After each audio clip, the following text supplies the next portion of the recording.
It's just me. I don't have any friends. Hey guys, it's me, Dave, of Basic Dave and Friends. I'm just joking. No, it's just me. I don't have any friends. But you know what? It's so funny that we're talking about this because it leads into today's topic. Tired of being tired, impacting relationships. But before I go down that street, I want to say thank you again for listening. And also, if you haven't already, follow me on X, formerly known as Twitter, at IAmBasicDave. And just so you guys know, retweets do not mean endorsements. Okay, so as I mentioned earlier, I don't have any friends. Well, I should take that back. I do have some friends. I think most people have friends, but they don't realize they have friends until they get older and realize they don't have any friends. But the friends that they thought they didn't have actually were holding them down the whole time. And then you're like, wow, I wish I would have spent more time with you as a child or whatever. And then your friendship would be, like it is in the movies, but it's not. So, yeah, I don't know where I was going with that. But I will say this. One thing I've noticed is that it is very hard to make friends. As a grown man in my 30s, I'm not going to tell you how old I am. Did I tell you how old I was in other episodes? If I did, don't listen to those episodes. I'm trying to be mysterious here, you guys. Anyway, so, but no, yeah, I realize that it's difficult to make friends as a grown man because there's so many political issues that you have to address and adhere to, so many politically correct things that are just so off-putting. And I don't have time. I'm tired of being tired of trying to impress people that whether they're in my life for their own personal gain or if they actually just want to kick it and eat some chicken wings. And by the way, there's this restaurant I found here in Louisville, Kentucky that is fantastic. It's called Roosters.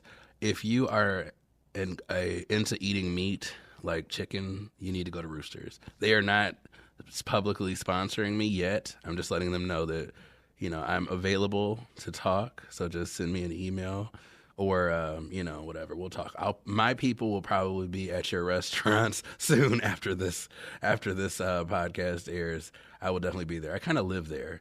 So there's like multiple locations and, I tend to go to each one. So I have a problem. Maybe you'll see me at Roosters. Who knows? But shout out to Roosters and, yeah. And maybe we'll be friends, who knows? That's kind of awkward. Yeah. But what I'm saying is as a grown up, it's a struggle to make friends. And I think most people would agree because you just don't know what people's motives are, and I don't know if I'm being used. I don't know if I'm being, actually valued or if people just are bored and say, hey, I just want to hang out because I'm bored. So I'll just hang out with you so I won't be as bored. I don't know. Maybe it's me. Maybe it's insecurities that are just brewing and boiling and popping and doing things like that in some sort of kettle. I don't know. Do things boil in kettles? I think they boil in kettles. I'm not sure. But so, yes, I was talking with one of my friends actually recently about the struggles of making friends as a grown-up and finding interests that are not creepy but are still fun, if that makes sense. Like, as a child, you say, hey, Steve, hypothetically Steve, my name's Dave. I'll just use that as an example. My name's Dave, Steve. Well, this now just became awkward. So anyway, let's restart. Hey there, Steve. I'm Dave. Let's be friends. Okay, you want to go play tag? Yeah, that'd be great, right? So that's how things used to be. But as an adult, I can't say, hey there, Steve. My name's Dave. Let's play tag. That just doesn't work. It doesn't sit right. And if you guys are thinking that too, then you guys will pretty much agree with the fact that it is a struggle. We don't have the ability to just connect with people in a more open and honest way like we once could. And I'm thinking it's because of the things that we've gone through in our lives that are putting up these imaginary barriers that says, hey, I'm a grown man. It's weird for you to say, hey, let's go play or let's go swing at a park. But I guess in this case, the way that we would play as adult males would be, hey, let's go play video games. That's not creepy, right? Or let's go online and meet up at this online thing. I think it's Fortnite. I think that's a thing that people play now. Let's play Fortnite or, something like that, and then just talk and then never really meet each other at, how ironic, a place called Roosters. And again, they're not endorsing me, but you know. But anyway, what I'm saying is that there is a struggle, and I think that there's an issue specifically because of the circumstances that we've encountered. I mean, I don't know if you guys know this, but I'll be a little transparent. And if you're new to this channel, I want to be very clear with you. I have no shame, like none at all. My shame factor is like non-existent. But I'm very transparent as well. So I want to be very clear that some of the things that I say will probably be off-putting, but I don't care. So what I want to talk to you about is when I was growing up, I was sexually assaulted. Not by a family member, but by different individuals. And it was not easy for me to deal with because when I would try to tell, it would go on deaf ears. People just didn't care. And so I had struggled with, many things. Number one, being around men was a struggle anyway, but then also being able to be transparent and telling some people that claim to be mandated reporters or people who are supposed to have your best interest, they don't really care, because at the end of the day, they're getting paid regardless. So I had an issue with trust from different directions. I'll just say that. And so I was already socially awkward to be around men anyway. And so as I got older, my love is for women. I mean, don't get me wrong. I love a sister. Yeah, spicy. But I'm married, so I don't love them anymore. I love my wife. Oh my God, this is getting very awkward. I love my wife, and she's the woman I married, and so that's that. And I'm happy. So, moving on, what I'm trying to say is, it was difficult for me to be able to say, hey, I'm going to hang out with a group of guys. And when I am around a group of guys, I still have that internal fear that something's going to happen, even though I'm not as physically fit as I once was. And speaking about that, I don't know why when you get married, your body looks like crap. I mean, that's just disrespectful. You would think like there would be an improvement. Like when you move into a house, you don't just move into the house and the house starts looking like crap. You take care of that thing, right? Well, I need to do better at stepping up my game. That's why this is not a video recorded podcast, because I still need to eat my Little Debbies. I'm going to be very honest. And as I told you before, Little Debbie, holler at me. So, but outside of all of that, it is a struggle to approach men without having issues. But I've been very fortunate to have worked with different therapists and had different support groups, and also just praying and trying to get myself focused on, how can I find healing in all of these tests and trials. But I've been very blessed recently to have found a group of men who are able to, I guess I could consider not just friends, but actually brothers, and without hesitation or without feeling like I have to be on watch or feel uneased about being around them. But it was a struggle. It took many, many years, and I'm pretty sure I'm not the only one. I mean, I know I'm not the only one who's been sexually assaulted, but I'm pretty sure I'm not the only one who's had issues with making friends, whether they were assaulted or not. I mean, it is a struggle. If you were the fat kid at school and all of a sudden you're like not the fat kid, you want to walk around here like, yeah, I got muscles, and then everyone's looking at you like, he thinks he's all that in a bag of chips, or women, if you're sitting up here and you get your hair done and all of a sudden people look at you like, she thinks she's fancy. That's a real thing. There's always people who are willing to size you up in more ways than one. And quite frankly, I feel like that level of insecurity is also holding people back from making friendships that could very well be valuable and lead to long-term memories and overall happiness, true happiness.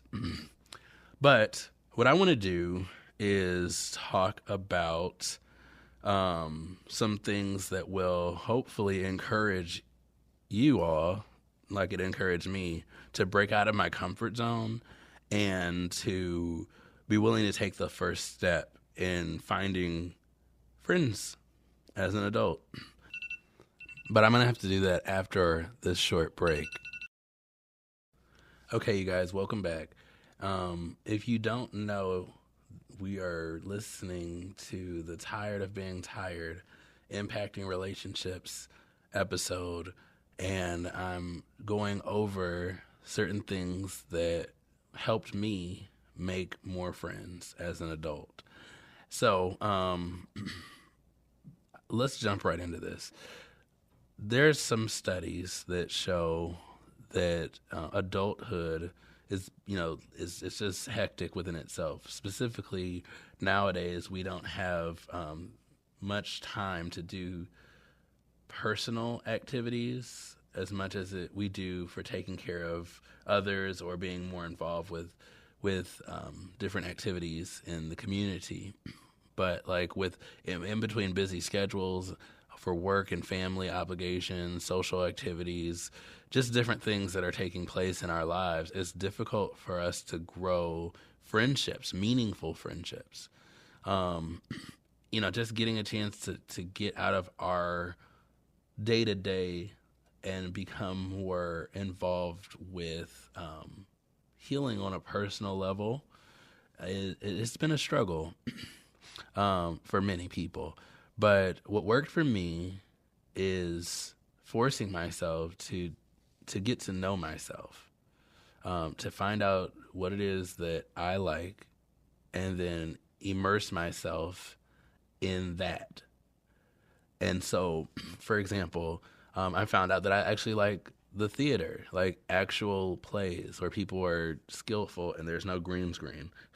No offense to all the Marvel movies, but like I just remember a time when people actually would act like an actor and get paid to act instead of getting paid to dance around in front of some green screen. But I digress.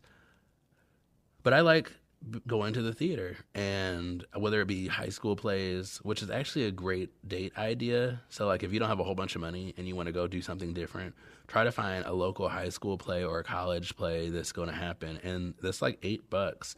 And you can go get some dinner, preferably at Roosters, or McDonald's or wherever you can afford. And then just kind of make that night memorable, But anyway, so I like the theater, and I realize that when I go to different plays, that I'm not the only one in the theater. I'm not the only one watching the play. And during intermissions, I take the time to go and talk to different people. I force myself to go talk to other people and say, hey, what did you think about this so far? What are your thoughts? And, kind of get some back and forth action going on. And being around some people who are like-minded has really helped me build and develop my friendship circles. So what I would like to do is take some time to take the first leap on your behalf to answer some extremely personal questions. Yes, these questions are intense. So again, as you all know, I have no filter. And if you have young children that are going to be listening to this, I would strongly advise you tell them to go somewhere else or turn the volume all the way down, or not all the way down, but enough that you can still feel like you're hearing some juicy gossip about someone, but you don't feel like you're doing it too badly. You know what I mean? So without further ado, let's get started. All right. And just so you know, the purpose of asking these questions or answering these questions is so that way you know a little bit more about yourself. So that way when you do interact with people who you're just meeting, it's not so awkward to talk about yourself, and it also gives you a little bit more boldness to address things and improve areas that you may not know need improvement. So again, let's get started. First question: if Santa were real, what would you ask him for? Well, that's a really good question because there's so many things I would ask for, but those things that I would ask for technically aren't for me. Like, a bigger house or, more money. But then if you think about it, I'm not the only one living in my house. So it's selfish for me to sit up here and ask for something that my kids are going to enjoy. Wait, that sounds worse. Or, God forbid I get a divorce. Now my wife has my house that I asked Santa for and worked so hard for. That's not fair. So I'm going to be selfish here and say, if Santa were real and I could ask him for something, I would probably ask for a better sex drive, like where I can last a little bit longer than I normally do. So probably like 8 minutes versus my 3.5 minutes, because I have things to do. I'm too tired. And that does impact my relationship. I'm going to be very honest. And I feel like if I were able to last longer, who knows what could happen. I could probably stop a war, So anyway, let's move on. Oh, this is a good one. What embarrassing place might people find your fingerprints? Okay, this is going to sound very weird, but there is a legitimate reason as to why this happened. So the other day I went to Walmart and I purchased like those boots that you go into like swamps with, those super high boots. And I bought some like army fatigue pants, not on purpose, but as I look back at it, it kind of looks suspicious. So I bought some like army fatigue pants, and I brought this long sleeve shirt that's like allegedly stain resistant. I didn't know they make things like that at Walmart. Well, I guess Walmart doesn't make it, but you get what I'm trying to say. So I bought all these things, this long sleeve shirt. I bought some worker gloves. I bought a hat, like a sombrero hat, like if I was cutting grass or stuff like that. And then I bought some goggles, some actual like worker goggles. And then I wound up buying a machete. Okay. It was on sale. Okay, I got it for a really good deal. And those of you who know me, I love to shop. I love to spend money. But I like to buy things that are practical. And before I see comments below talking about, well, machetes aren't practical, we'll see about that.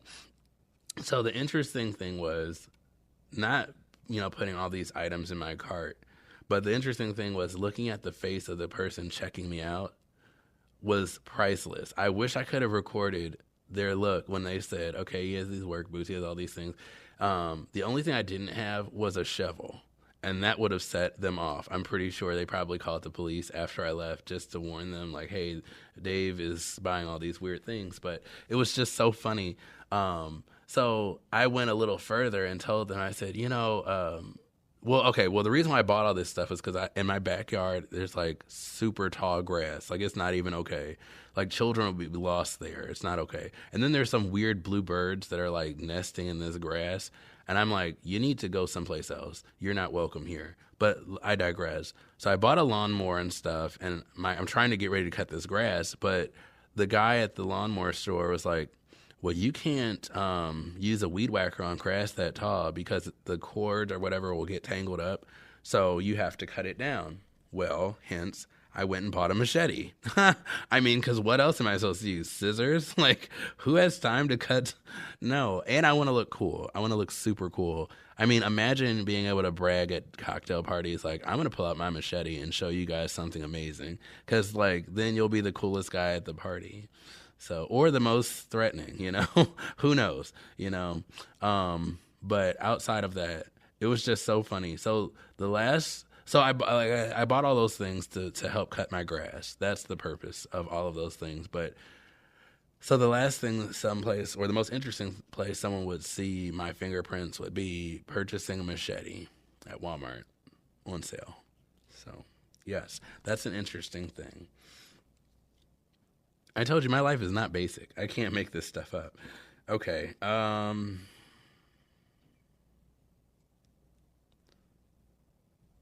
Oh God. Okay. The next question? What is the weirdest thing a stranger has ever asked you to do? Um, I I don't have any shame, as I mentioned earlier, but I also know that there is a small chance that children will be listening to this. So I can't answer that, but I will give you something very close. You know what? No, I'm not going to go down that path. I'm just going to change it to another one. Oh. Okay, here's a good one. Here's a good one. What is the worst tattoo you could imagine having inked onto your buttocks? Buttocks. I'm sorry. That's such a funny word. Okay, you know what? You guys need to answer some of these questions too. So comment down below. What are some of these things? What is the worst tattoo you could have inked on your buttocks? I'm sorry. I'm so sorry, buttocks. It's just so funny. Now, just so you guys know, I don't know these questions. I have not looked at these questions at all, so that's why they're funny and random. But yeah, so to answer the question, the worst tattoo I could ever imagine that would be tattooed on my buttocks would be maybe like Jeff was here. You know, that's probably not the best thing you want to have tattooed on your butt. Or the worst thing would be like if you had that on there and all of a sudden the tattoo artist sneezed. And so there was like this huge like mess up. And so you have to have that on you the whole time, the rest of your life. I mean, yeah, that's the grossest thing. So anyway, yes. Oh, okay. These questions are real, really extremely personal questions. If you could change one thing about your genitals, what would it be? Wow. Okay. Remember, you need to answer these questions too. We're building a community here. There is literally no wrong answer to this. So some people want to cut them off. I don't know. I kind of need mine. But if I was to change something about them, well, I mean, I'm a good size. I'm not gonna lie about that. I got 8 kids. So let me see. So I don't need it to be bigger, but I would definitely. You know what?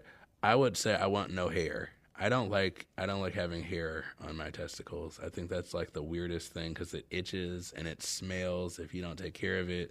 You got to put baby powder on down there, and then it becomes like a yeast fest. Well, not me. I've heard.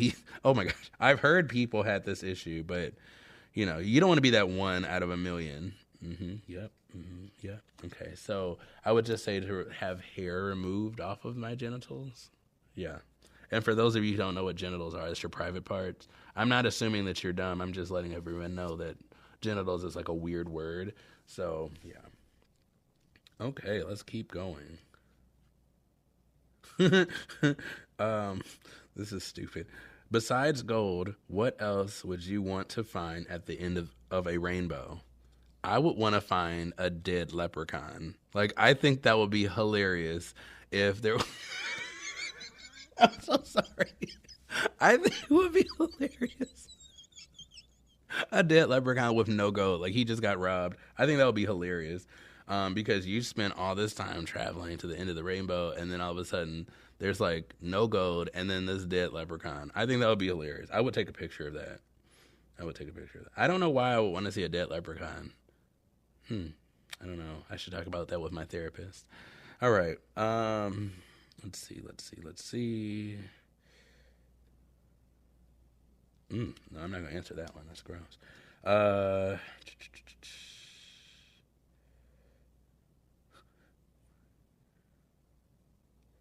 Okay. What's the weirdest thing that happened to you while you were driving? It's funny. This question came up because I actually talked about this. Okay. So I was coming back from Fashion Week. Well, this happened a few times actually. I know this is so bad. Don't judge me. So the first time I was driving back from New York from Fashion Week, it was raining. It was dark. I don't know why I drove to New York. That's the worst thing anyone could ever do. And if you're from New York, I'm so sorry that you have to drive in that traffic. It's just not okay. But anyway, I was driving back to my house, and I was about 3 minutes away from my house. It was raining, pouring down, and then I realized that I wasn't going to make it home to the bathroom, and then my stomach started gurgling, and I needed to pull over. So I pulled over in this parking lot of this office building. Oh gosh, it's pouring down rain, it's dark, and I have to pull over and open my door because I have to use the bathroom. And so before I used the bathroom on myself, I had to pull over and I used the bathroom in the bushes, in the rain. I felt like I was in like the Amazon, where I had to poop in a hole. I know. I'm so sorry. I had to poop outside in the rain. And then that's not the weirdest part. So as I have the door open, as you know, okay, imagine this. I'm pulled over next to some bushes. I have the door open so I can kind of block myself in some capacity. But my lights are on because I couldn't just turn all the car off. I couldn't do that. So I had the lights on. It's raining. So the lights are on. I'm next to these bushes. And then all of a sudden I'm pooping. And so then I guess I'm attracting, like a crowd of people decide that they want to drive past. So their lights are hitting where I am from the other side of me, which leads to the security guard of this building coming out with his radio. And he's radioing other security guards to come to the car. And so, this was an experience that I would never wish on my worst enemy. So I'm trying my very best to finish using the bathroom. But when you have... Because I ate something from the gas station. It was like some sort of gas station, like hot dog or something like that. I don't know. It was a chili dog. That's what it was. Don't eat chili dogs from gas stations because you will have diarrhea and you'll have to poop in the rain. Okay. And this is going to lead into the second time this happened. So wait. So the first time, going back to the first time. So as this happened, the guy is coming up to my car with his flashlight and his walkie-talkie, and he's like, "Excuse me, sir, do you need any help?" And I'm like, oh my God, please don't let him come over here because he's going to see more than he ever wanted to. And I live a few minutes away from this office space, so my car is very noticeable. They're going to know it was me who pooped in the bushes. So long story short, I had to think quickly. So I took off my shirt and I had to clean myself. And I shouldn't say this out loud, but I threw my shirt on top of the poop so that way he wouldn't see the poop. He wouldn't see the poop. And I got in my car and I drove off. I was like, oh gosh, please don't let him see my license plate or anything like that, because I just can't. So I sped off in in a vicious, Fast and Furious, skirt off. And so I skirted off, and then I made it home, and my wife was like, "So why are you half naked and wet and smell like that?" And I said, "You don't want to know." And so I purposely, from that day on, would drive 15 minutes around from that direction so no one would see my car. And that was one of the most memorable situations that happened in my car. Second time it happened, well, I don't know if we have that much time, but same thing. I don't know why I like punishment, but I love a good gas station chili dog. But I need to wear a diaper because same situation, driving back from New York Fashion Week, raining. I need to do better. I like punishment. But I was driving, it was raining, it was dark, and this time I wasn't anywhere near my house. In fact, it was actually 15 minutes after I started eating the chili dog, where I had to pull over and use the bathroom. But if you can imagine, I'm on the freeway, and if you've driven on any freeway in your life, you know that you go with traffic. So when I pull over on the median to have my bathroom experience, everyone in America, it seemed to be driving down the same street with their brights on because it's raining. And I did not realize that I should have, God, I'm so dumb. I didn't realize I should have opened up the back door on the driver's side to kind of block it. But everyone was looking at me poop in the grass and drenched in rain.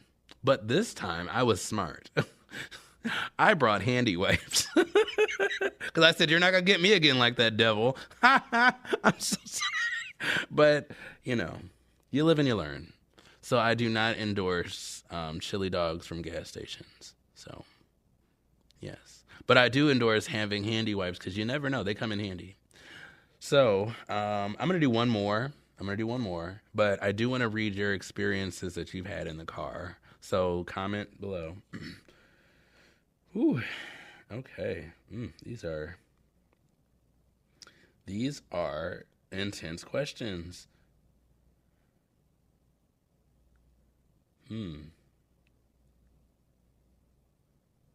Okay. All right. I'll answer this one.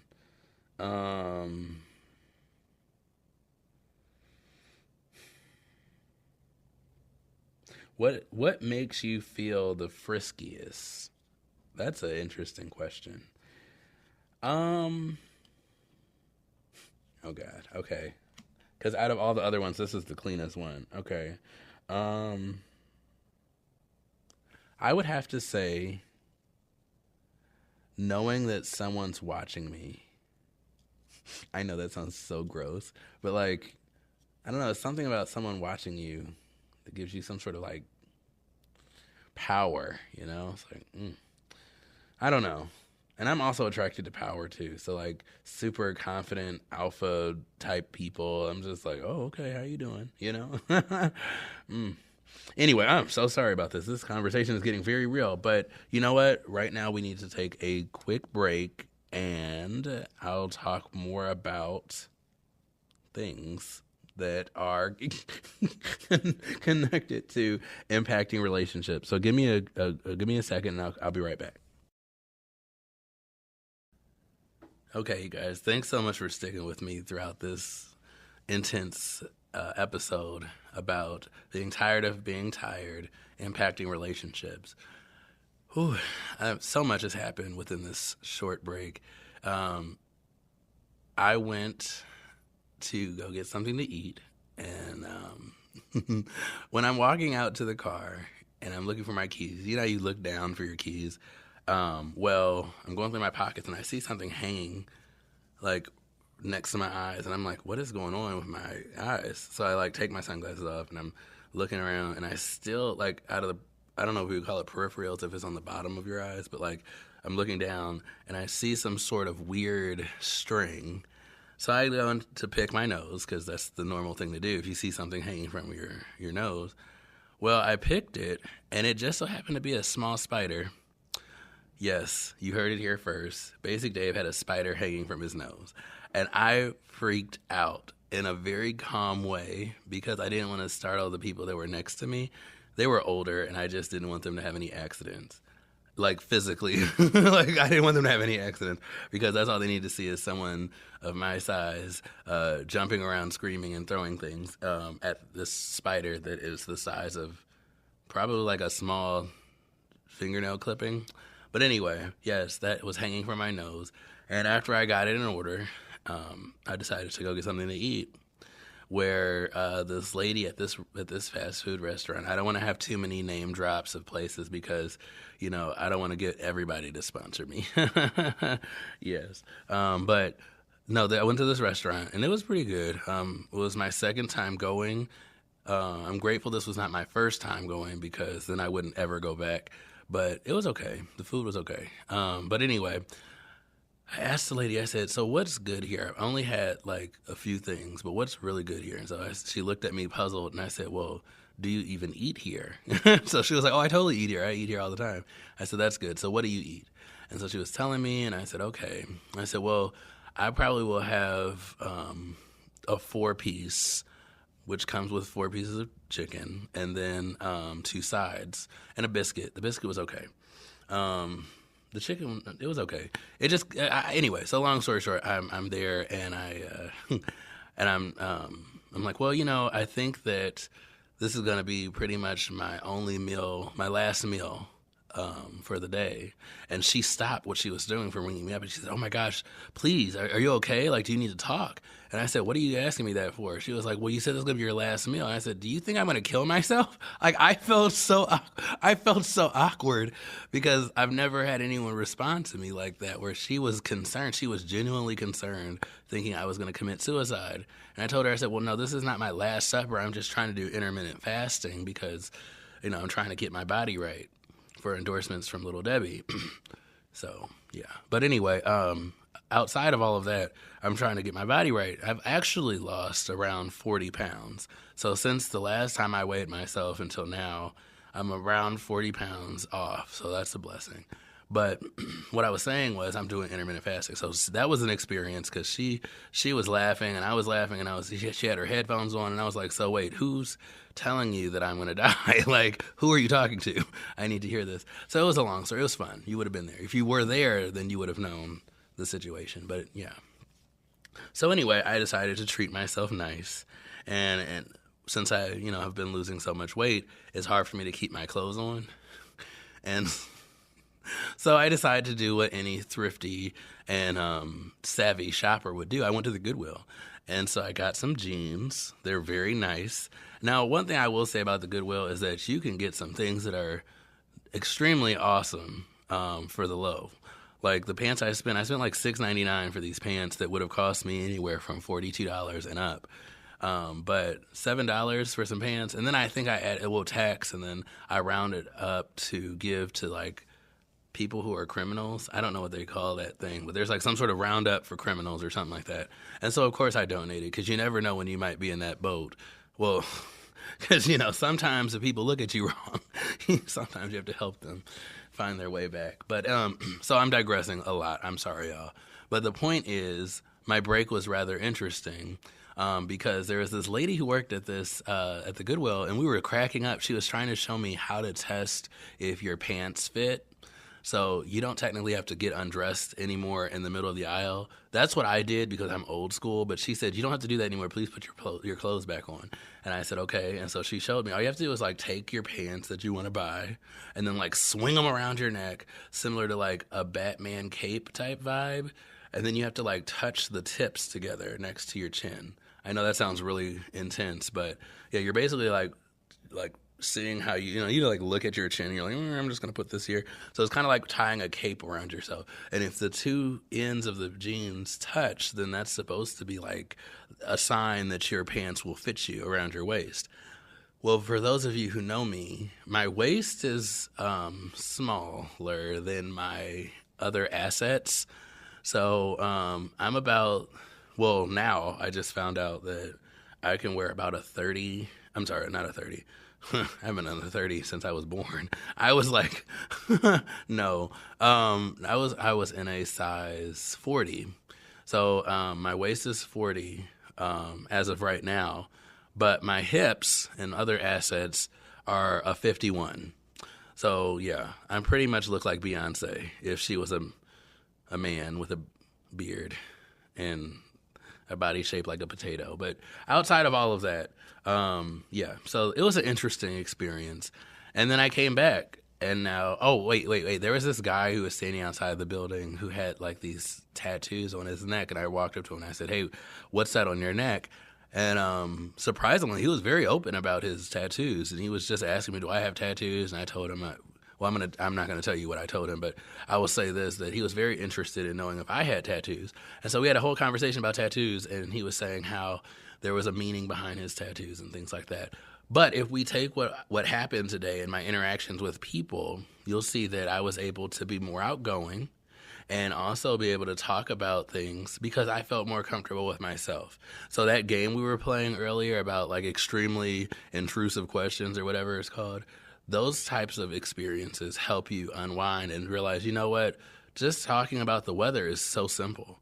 Because after you go into something like, well, what would you like your groin to look like after you're done, going to the doctor or whatever, then saying, hey, what's your favorite sports team is a lot simpler to talk about. So I think that there's some value in digging deeper into yourself and trying to, break down some of those barriers to help you be less tired of being tired of interacting with people and making friends. So outside of all of that, if you guys haven't had a chance, leave in the comment section, is it difficult for you to make friends? And if it is, what are some things that you're doing to change that? And if not, if you like being by yourself, that's fine too, I guess. But leave some comments below. Let me know what your thoughts are. And if you don't want to leave a comment below, reach out to me on Twitter. Follow me on, or not Twitter, but follow me on X, formerly known as Twitter, at IAmBasicDave. And we'll talk. Okay, well, until next time, I'll talk to you guys later. Bye. It's just me. It's just me. I don't have any friends.